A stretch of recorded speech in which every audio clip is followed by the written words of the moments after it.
আমার দিতে হবে। ইন্টার্নশিপ না দিলে একটা স্টুডেন্ট কি শিখবে দিন শেষে? আমাদের ইন্টার্নশিপ ভালো রাখতেছে না, আমরা এখনো এলআই বোর্ডের আন্ডারে নাই। নতুন যারা কোর্স কারিকুলাম চালু করছে ওরা হচ্ছে এলআই বোর্ডের আন্ডারে। হ্যাঁ, আমরা প্রত্যন্ত অঞ্চলে আমরা টিএমএফ চিকিৎসা দিয়ে থাকি, কিন্তু আমাদের সেই খাতগুলোকে তারা নন মেডিকেল পার্সন যারা ক্লাস 8 পাস করে, ক্লাস 10 পাস করে 2 মাসের বিরতি ক্ষেত্রে আন্দোলন করতেছি। এই আন্দোলন করার পরে আমরা জেলাভিত্তিক মানববন্ধন, রাস্তা অবরোধ, ছোটখাটো বিষয়গুলো আমরা মানুষের দুর্ভোগ যেন না হয় সেই দুর্ভোগ না করে, কোনো বিশৃঙ্খল পরিবেশ না করে আমরা সুস্থভাবে আন্দোলন করে আসছি। কিন্তু এতদিন আন্দোলন করার পরেও আমাদের কোনো দাবি বাস্তবায়ন হচ্ছে না। এই জন্য আজকে আমরা এখানে স্বাভাবিক জমায়েত হয়েছি।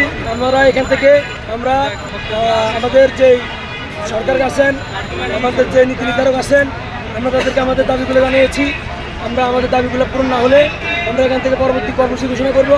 এবং আমরা কিন্তু দেখেন যৌক্তিক দাবি নিয়ে আন্দোলন করছি। আমাদের যে দাবিগুলো নিয়ে আমরা আন্দোলন করতেছি, আমাদের দাবিগুলো হচ্ছে আমাদের দীর্ঘ 16 বছর আমাদের যে নিয়োগ, আমরা সরকারি প্রতিষ্ঠান থেকে পড়াশোনা করে আমাদের নিয়োগ, আমাদের সেই নিয়োগ কিন্তু দিচ্ছে না।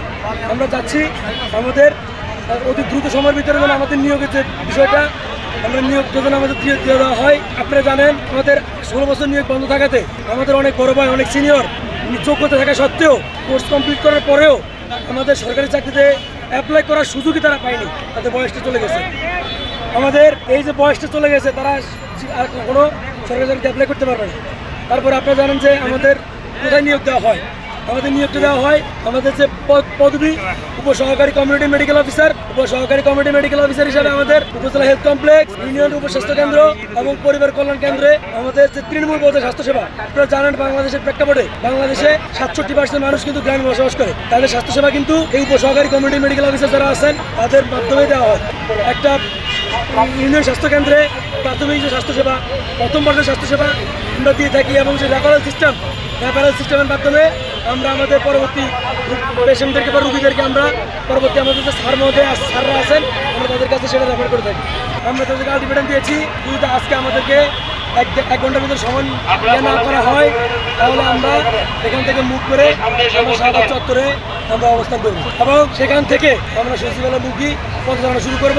আমাদের আরও হাজার হাজার শিক্ষার্থী জ্যামে পড়ে আছে, তারা এখন আসতে পারেনি। আমরা 1 ঘন্টার আলটিমেটাম দিয়েছি, তারা আমাদের 1 ঘন্টার ভিতরে তারা আমাদের সাথে ব্যবস্থা করা হয়।